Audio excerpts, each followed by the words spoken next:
This is Dan from Your Diary, and this is the Ride One Up Cafe Cruiser.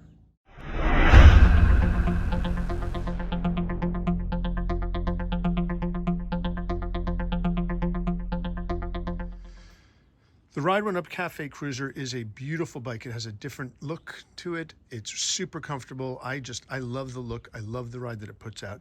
It's a Class 3 electric bike. That means that it goes up to 28 miles per hour with pedal assist, or 20 miles an hour if you're using throttle only, which is how I tend to like to ride, although this is a bike that is really comfortable to pedal, unlike some of the other electric bikes I've been reviewing lately. It has a powerful 750 watt Bafang motor. I love the fact that it has a Bafang motor. It's a brand name, it does really well, and it does an excellent job of keeping the bike at speed and giving you a nice smooth ride. It does, however, only have 60 Newton meters of torque. That's great if you're on flat ground, but in my area where there's a lot of hills, 60 Newton meters of torque really doesn't cut it and requires you to do a lot more pedaling than I might otherwise want. The battery is down here, which gives it a nice clean look. It comes from underneath, and it'll give you 30 to 50 miles of range depending upon your weight, the terrain, the incline, the level of assist, all those things. The numbers really don't matter. They don't mean anything because there's so many different variables, but you'll get a decent ride if you're going throttle only, and you'll get a lot more if you're doing pedal assist and you're on flat ground.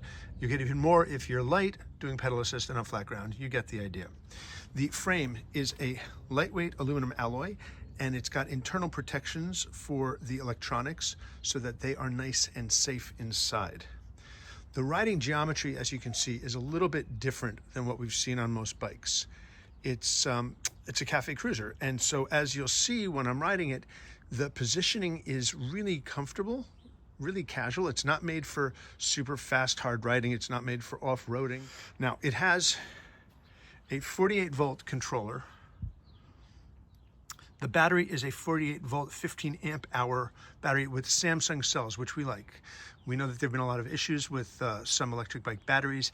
When companies use Samsung cells and they take the time to make sure that they are installed properly, you shouldn't have any issue whatsoever, and Ride One Up is not taking any chances with their consumers. It has an adjustable display. It's not fancy, but it gets the job done. It has a cadence sensor, not a torque sensor, but that's what you'd expect from a bike in this price range, and it works just fine. It really is not a problem at all. The brakes are Zoom hydraulic brakes. They have 180 millimeter rotors and an electric cutoff sensor so that when you hit the brake, the engine cuts out, so you're not fighting yourself. The brakes work incredibly well. The front fork is a Mozo hydraulic lockout. It has 80 millimeters of travel. It works really well. It provides a really smooth ride. That's important on a bike like this, which is designed for comfort. Unfortunately, it does not have rear shocks at all, but I really haven't found that to be an issue riding the bike, especially since I'm not going to be taking this off-roading a whole lot. The throttle is a thumb throttle. It's on the left. I appreciate it being on the left because of some physical limitations with my right wrist. I also love a thumb throttle. A lot of people would rather have a quarter twist or a half twist. I happen to like a thumb throttle, and I love the fact that it's on the left. It's actually perfectly laid out for my usage, my comfort level. The handlebar is unusual. It's got a 40-degree sweep, and it just gives this really casual positioning, a casual ride, and it is super comfortable. I've ridden this around town a little bit, and it was really incredibly comfortable to do so. The faux leather grips look nice. They're not real leather. Again, you're not going to get real leather at this price point, but it really doesn't matter. They look good, they feel good, they're super comfortable. The shifter is a Shimano Acera 8-speed trigger shifter, which works quite nicely, and you can see that there is a Shimano Acera derailleur as well. The included fenders are aluminum, which I love. They come, one of them comes installed, you install the other one, and they're nice, they're metal. They're not this plastic wreck that you see other places. I really love that fact. There's a front light, which is an 80 lux headlight, which works quite nicely, and then a rear light as well. What you don't get are turn signals, unfortunately, but again, that's not what this bike at this price point is going to be delivering. And it's a bike more than a moped, so you don't really need that as well. The seat is comfortable as can be. It is plush, it is wide, it's nice on your tush. It is really, really nice on your tush. And in fact, the stem is able to shift angle a little bit, so you can actually get an even more comfortable position when you're riding. You just have to take a little time to figure out what it is that works best for you. We saw this on the Ride One Up Portola. The rear rack is actually integrated into the frame. It's actually part of the frame, welded right in. It's not this rear rack that's slapped on with a few screws after the fact. And the result of that is that it holds a really good amount of weight, up to 150 pounds, believe it or not. And it has mounts on the side for a pannier, which I love, which I'm gonna actually have to pick up because this is the type of bike you're gonna wanna ride around town when the weather gets warmer. It also has spots for foot pegs, so you can actually put a seat accessory on the back, and you can take somebody who weighs 150 pounds or less with you. In addition, it's got mounts for the water bottle right there. And you also, this I hadn't seen before, you have a quick release for the front tire, which makes it easy to pop off the front tire, making it a little bit smaller so you can get it into a minivan if you want to take it somewhere. You're going to the beach for the day, you can take off the front wheel and get it going. The cable management is actually quite nice. I do wish that the cables could be going inside the frame a little bit sooner, but it is nice and neat, and they're nicely wrapped as well. Here you get a look at it from the back. It's just a sleek looking bike. Finally, let's talk about the tires. The tires are 26 by 3-inch tires. They're a little bit narrower than I'm used to. They are really comfortable to ride on, and they do really nicely when you're riding on the road. And I suspect they're gonna be great if you're riding along the beach on a path. What really makes this bike stand out is the design and the stance of it. As you can see, it's got a really unusual step over bar.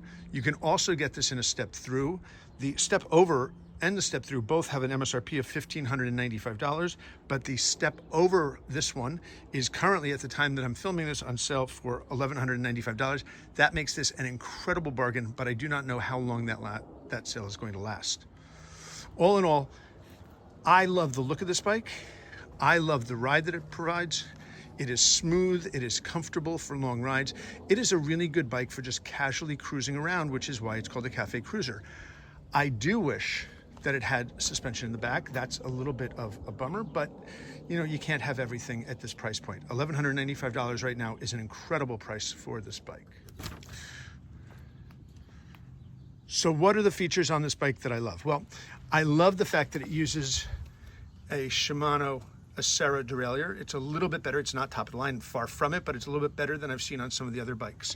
I love the fact that it has 180 millimeter rotors and hydraulic brakes. That's really important with a class 3 bike. I love the fact that it uses a 750 watt Bafang motor. It puts out enough power to get you up to 28 miles an hour with pedal assist, or 20 miles an hour with the thumb throttle.